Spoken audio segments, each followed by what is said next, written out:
Bien le bonjour à vous, ici Hervé Meillan. Permettez-moi une fois de plus de vous embarquer sur quelques-unes de mes variations insolites, en toute liberté. Variations insolites.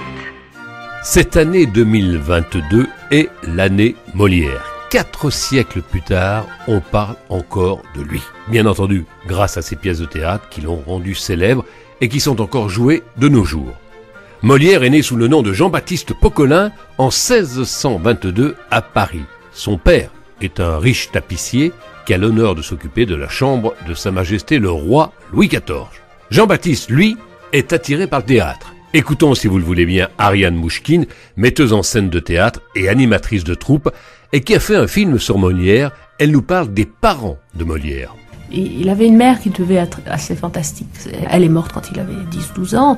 Ça devait être une femme très cultivée. Et il avait un père que moi j'entrevois un terrible emmerdeur adorable. Alors le père de Molière a passé son temps à venir apporter de l'argent pour payer les dettes que faisait son fils, essayer de le sortir de la merde, et après probablement s'engueuler terriblement. Molière est un homme de théâtre qui incarne ce que le mot théâtre veut dire. Il savait tout faire, écrire, jouer, faire de la mise en scène, diriger une troupe et un théâtre. Il crée sa propre compagnie qui s'appelle l'Illustre Théâtre, où il prend le pseudonyme de Molière. Malheureusement, c'est la faillite. Sa compagnie a des dettes et Molière passe même quelques heures en prison. Molière devait coller à son époque et satisfaire Louis XIV, le roi Soleil. Avant d'avoir le succès à Paris et avoir les honneurs du roi, il a dû sillonner la France avec sa troupe pendant 13 ans. Molière n'est pas un miracle, mais un homme qui a su aller à la rencontre des gens. Il parcourt la France avec une troupe itinérante, jouant des compositions tragiques, et puis tout d'un coup, il va se mettre à écrire des comédies. Et c'est à ce moment-là que sur scène, il se rend compte que les gens rient. Et il se rend compte aussi de sa force comique. Maintenant, on dirait qu'il crève l'écran. Son jeu est extravagant, c'est un grimacier à la De Funès, et de plus, il était un improvisateur génial. Monsieur Jourdain, madame, dit qu'il vous trouve la plus belle personne du monde.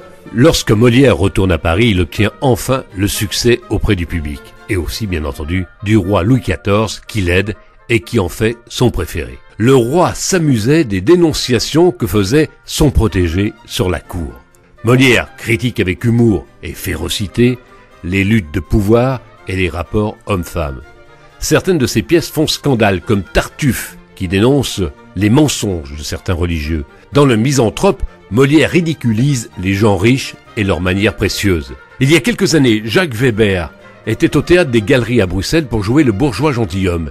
Écoutez-le, je le recevais à mon micro pour parler de Molière justement, et je lui demandais si Molière était encore écoutable à notre époque.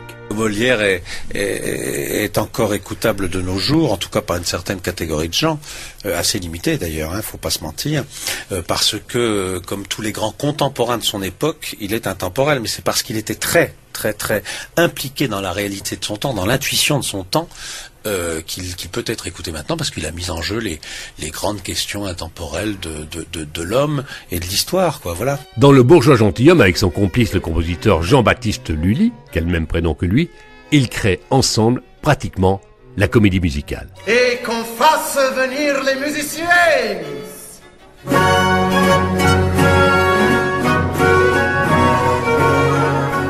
À 51 ans, pendant qu'il joue le malade imaginaire, où il se moque des médecins, Molière fait un malaise. Tout le monde rit, croyant que c'est dans son jeu. À la fin de la représentation, il est transporté chez lui, où il va mourir quelques jours plus tard. Au voleur, à l'assassin, au meurtrier, justice, juste au ciel. Je suis perdu, je suis assassiné. On m'a coupé la gorge, on m'a dérobé mon argent. Le roi Louis XIV va créer par la suite la Comédie Française en réunissant différentes compagnies de théâtre, dont celle de Jean-Baptiste Poquelin, Molière. 400 ans après sa naissance, vous avez remarqué d'ailleurs qu'on ne fête pas les 400 ans de la naissance de Molière. En ce moment, on fête les 400 ans de son baptême, car en effet, les registres de naissance n'ont pas été conservés. Et c'est sur base de son baptême que l'on peut fêter ces 400 ans. Les pièces de Molière sont encore enseignées à l'école et sa critique de la société est toujours d'actualité. Écoutez encore ce que me disait à l'époque Michel Galabru à propos des pièces de Molière et des hommes.